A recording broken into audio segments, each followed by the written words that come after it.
New world order, नई विश्व व्यवस्था। अब नई विश्व व्यवस्था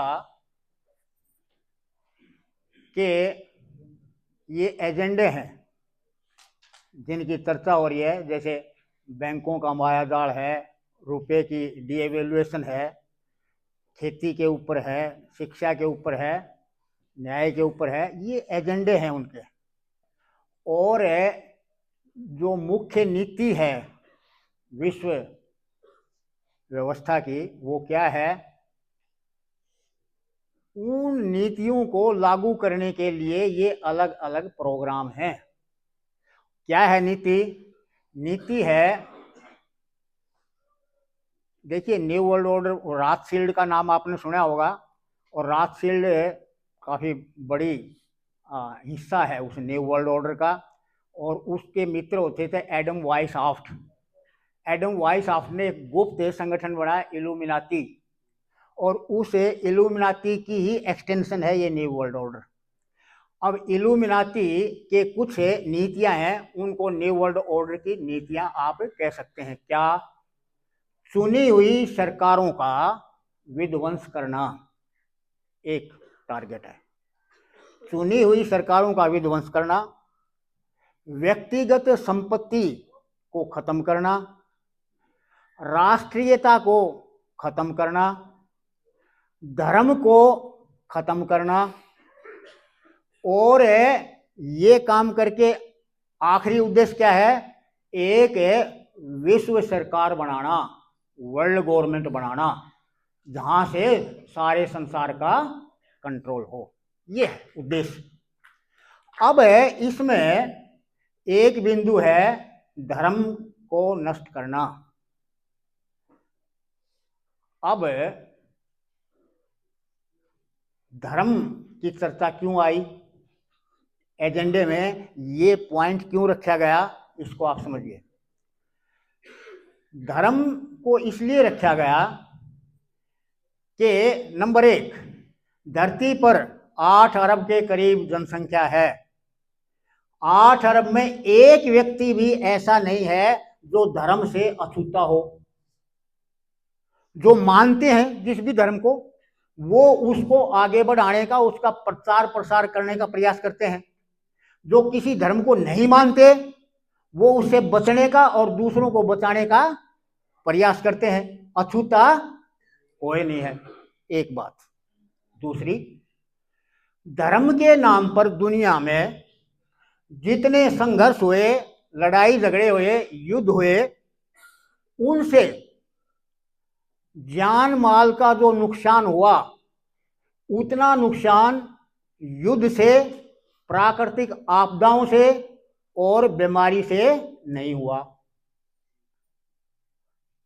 दो बात। तीसरी, आज विज्ञान इतनी तरक्की कर गया, उसके बावजूद भी धर्म के नाम पर ढोंग पाखंड अंधविश्वास पहले से कम नहीं है, ज्यादा है। तीसरी बात। चौथी बात है कि ये हम सब देहात में, मतलब कहीं पर भी, देहात हो, शहर हो, पढ़ा लिखा हो, अनपढ़ हो, गरीब हो, अमीर हो, सब जगह एक बात सुनने को मिलेगी आपको कि भाई जब सांस बंद हो जाता है तो सब चीजों से कांटा लग जाता है। ये 10 रुपए की रबड़ की चप्पल भी मेरी नहीं, जब मेरा सांस बंद होगा तो ये चप्पल भी मेरी नहीं है। लेकिन एक चीज साथ जाती है, मरने के बाद भी धर्म साथ जाता है। सुना ना, ऐसा सुनते हैं ना कि मरने के बाद भी धर्म साथ जाता है और सब चीजें यही छूट जाती हैं।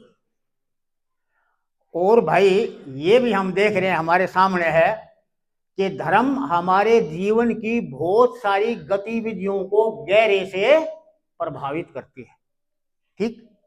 तो एक ऐसी चीज जो मृत्यु भी उसको अलग नहीं कर सकती और हमारे जीवन की प्रत्येक गतिविधि को गहरे से प्रभावित करती है, तो महत्वपूर्ण तो हुई।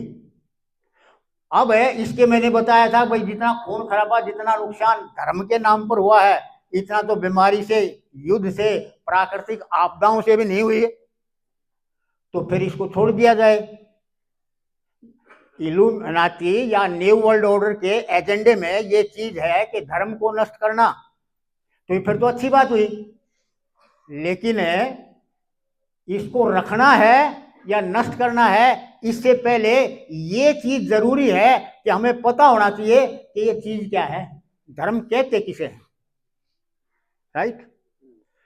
तो महत्वपूर्ण चीज तो है ये, तो इसको समझना भी आवश्यक हुआ।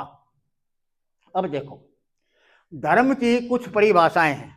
आप किसी भी धर्म ग्रंथ में, किसी भी धर्म गुरु से, किसी विद्वान से, किसी दार्शनिक से आप धर्म की कुछ परिभाषाएं आपको सुनने को, पढ़ने को मिलेंगी। मैं कुछ परिभाषाएं आपके सामने रखता हूं। धर्मो धार्येत प्रजा, धर्म से प्रजा का धारण होता है। अधर्मेण पादते समूलम विनश्यति, अधर्म पर चलने से समूल नष्ट हो जाता है। सुखस्य मूलम धर्म, सुख का मूल धर्म है। ये कुछ परिभाषाएं मैंने आपके सामने रखी। अब धर्मोधायत प्रजा, प्रजा का धारण मतलब प्रजा का पालन पोषण, प्रजा का संचालन, किसी राज्य का, परिवार का, समाज का, संगठन का, संस्था का आपने संचालन करना है, तो आप कुछ नियम रखेंगे, कुछ मर्यादाएं रखेंगे, और उन नियम और मर्यादाओं का पालन करोगे तो वो संस्था, वो समाज, वो देश, वो प्रजा चलेगी। राइट? तो इन और भी कई परिभाषाएं हैं इससे मिलती जुलती, तो इन सभी प्रकार की परिभाषाओं का एक कॉमन पॉइंट क्या हुआ कि धर्म है किसी नियम या मर्यादा का पालन करना। तो धर्म की परिभाषा, एक प्रकार की परिभाषा क्या हुई, धर्म किसी नियम या मर्यादा का पालन करने का नाम है, एक परिभाषा। अब दूसरी, यतो अभ्युदय निःश्रेष्य सिद्धि, जिससे लोक परलोक सुधरे उसको धर्म कहते हैं। और फिर आगे क्या, कैसे सुधरेगा? धृति अक्षमा दमो अस्ते सोचम इंद्रिय निग्रह धीर विद्या सत्यम अक्रोधो दशकम धर्म लक्षणम, के धैर्य हो, संयम हो, सत्य बोले, क्रोध ना करें, अंदर बाहर की सफाई रखे, ये धर्म के 10 लक्षण हैं। ऐसी और भी परिभाषाएं हैं। यहां पर एक चीज कॉमन क्या है कि जिसके पालन करने से लोक परलोक सुधरे उसको धर्म कहा। और लोक परलोक कैसे सुधरेगा? जब हम अपने कर्तव्य का पालन करेंगे। मेरा अपने प्रति, अपने परिवार के प्रति, मेरे समाज के प्रति, मेरे देश के प्रति, मेरे रिश्तेदार मित्रों के प्रति मेरा क्या कर्तव्य है। यदि मैं उन कर्तव्यों का पालन करता हूं तो मैं धर्म पर चल रहा हूं और मेरा लोक परलोक सुधरेगा। अब लोक परलोक कैसे सुधरेगा? ये 10 धर्म के लक्षण बताए।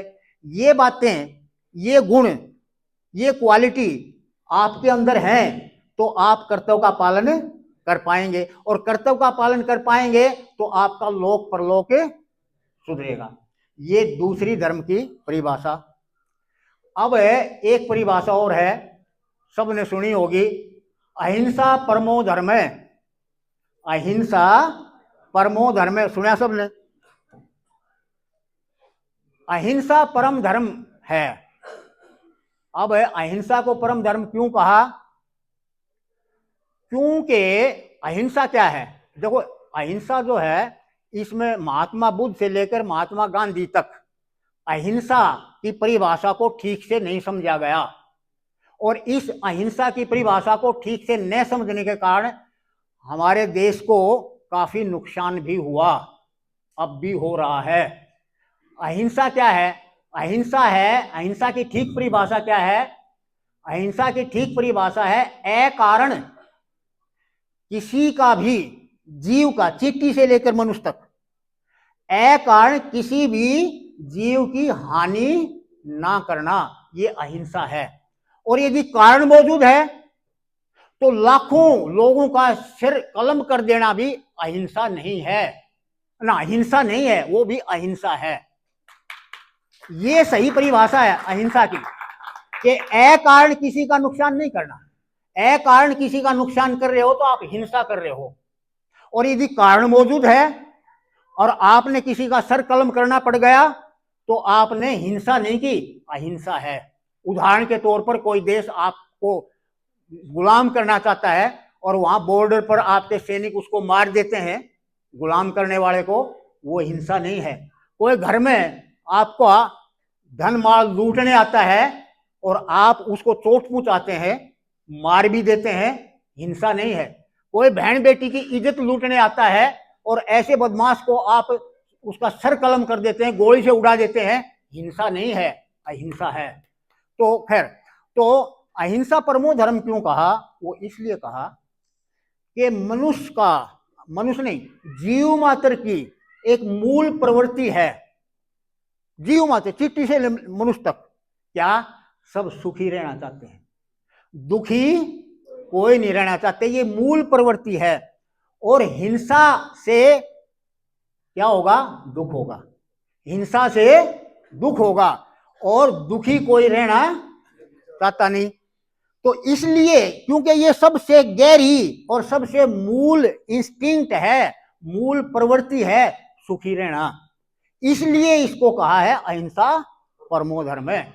और भाई ये कैसे हो पाएगा? इसके साथ और भी कई जुड़ी हुई हैं, जैसे आत्मने प्रतिकूलानि परेशान समाचरेत, जो आपके लिए उल्टा है, अच्छा नहीं लगता, ऐसा व्यवहार दूसरों के साथ ना करो।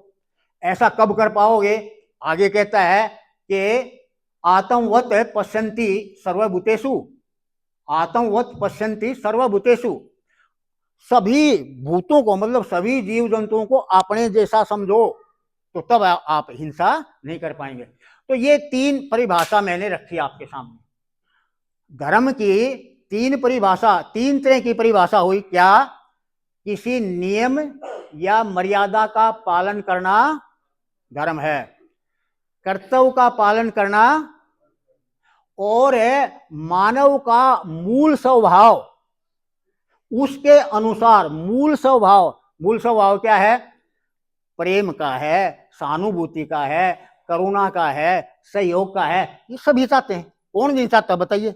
सब चाहते हैं, ये मूल स्वभाव। तो ऐसा व्यवहार करना, वो मानव के मूल स्वभाव के अनुसार व्यवहार करना धर्म है।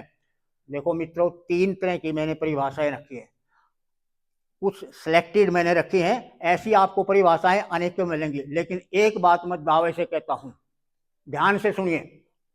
आप किसी धर्म ग्रंथ में चले जाएं, आप किसी धर्म गुरु के पास चले जाएं, आप किसी दार्शनिक फिलोसफर के पास चले जाएं, आपको इन तीन तरह की, धर्म की इन तीन तरह की परिभाषा से हटके कोई परिभाषा नहीं मिलेगी, हो ही नहीं सकती, इम्पॉसिबल।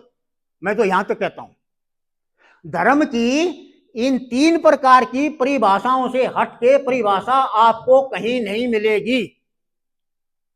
और यहां पर मैं नतमस्तक हूं उस महर्षि को, महर्षि स्वामी दयानंद सरस्वती इन तीनों परिभाषाओं को मिला के और धर्म की एक परिभाषा देते हैं, जो कि बड़ी सटीक, बीफिटिंग, फिट, संक्षिप्त, बहुत छोटी, और सारगर्भित, जिसमें सब कुछ आ गया।